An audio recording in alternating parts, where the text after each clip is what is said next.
মানুষকে অপমান না করেও সংশোধন করার একটি অসাধারণ শিক্ষামূলক গল্প নিয়ে আজকে হাজির হয়েছি।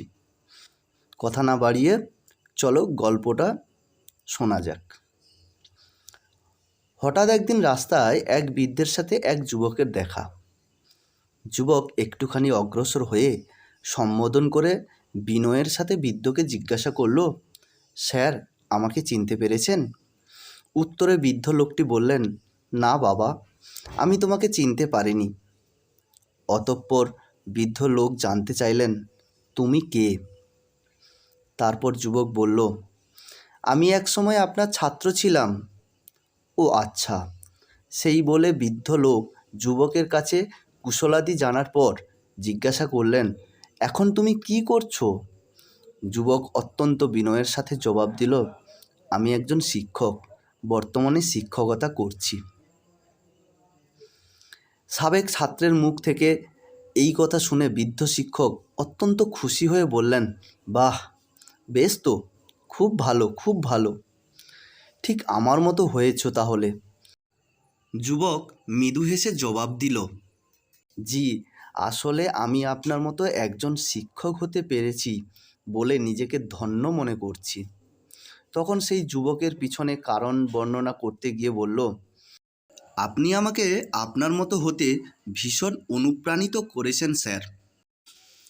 বৃদ্ধ শিক্ষক কিছুটা কৌতূহল নিয়ে যুবকের শিক্ষক হওয়ার নেপথ্যে কারণ জানতে চাইলে যুবক তার শিক্ষক হয়ে ওঠার গল্প বলতে গিয়ে বৃদ্ধ শিক্ষককে স্মরণ করিয়ে দিল স্কুলে ঘটে যাওয়া সেই পুরনো দিনের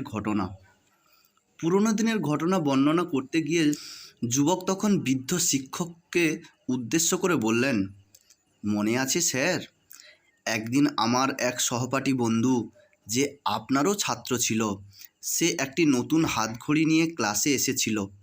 তার ঘড়িটা এতটাই সুন্দর ছিল যে আমি কোনোভাবেই লোভ সামলাতে পারিনি। সিদ্ধান্ত নিয়েছিলাম যেভাবেই হোক ঘড়িটা আমার চাই।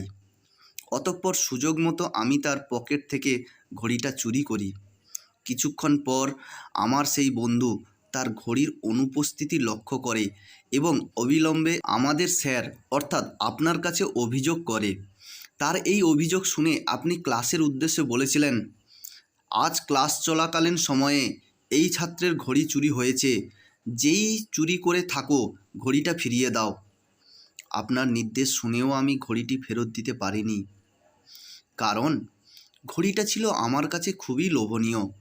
তাছাড়া আমরা খুবই গরিব ছিলাম, এমন ঘড়ি ক্রয় করার সামর্থ্য আমাদের ছিল না। তারপর আপনি দরজা বন্ধ করে সকলকে বেঞ্চ ছেড়ে উঠে দাঁড়িয়ে ক্লাসরুমের ফ্লোরের মধ্যে একটা গোলাকার বৃত্ত তৈরি করতে বললেন এবং সবাইকে চোখ বন্ধ করার নির্দেশ দিলেন। অতঃপর ঘড়ি উদ্ধার না হওয়া পর্যন্ত আপনি পর্যায়ক্রমে আমাদের সবার পকেট খুঁজতে লাগলেন।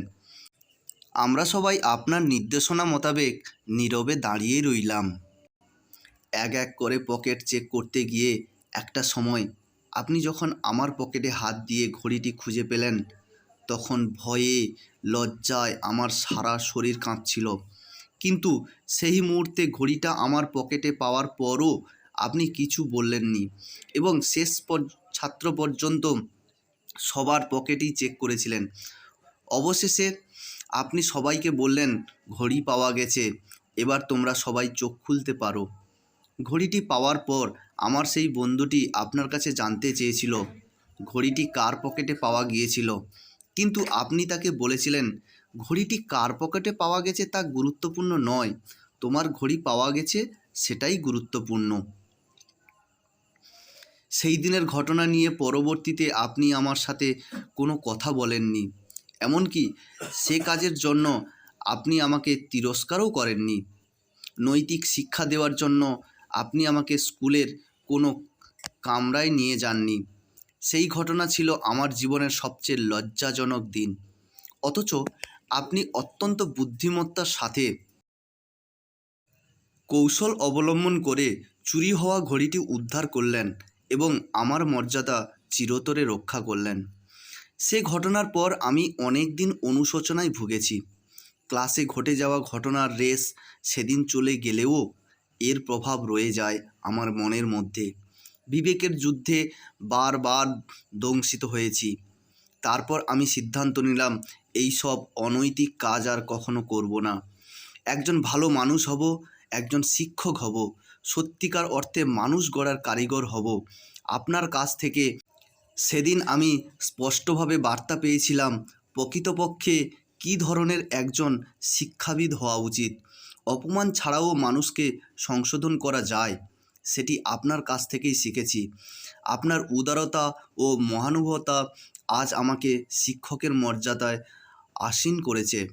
সাবেক ছাত্রের কথা শুনতে শুনতে বৃদ্ধ শিক্ষকের চোখে জল গড়িয়ে পড়ল। চোখের জল মুছতে মুছতে মৃদু হেসে শিক্ষক বললেন, হ্যাঁ, সে ঘটনা আমার দিব্যি মনে আছে, কিন্তু আমি তোমাকে মনে রাখিনি, কারণ সে সময় শুধু তোমাদের নয়, আমারও চোখ বন্ধ ছিল।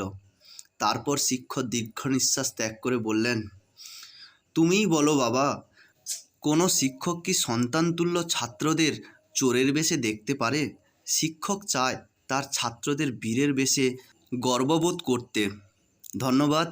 গল্পটি ভালো লেগে থাকলে ভিডিওটি লাইক এবং বন্ধুদের শেয়ার করবেন। গল্পটি কেমন লাগলো অবশ্যই কমেন্ট বক্সে জানাবেন।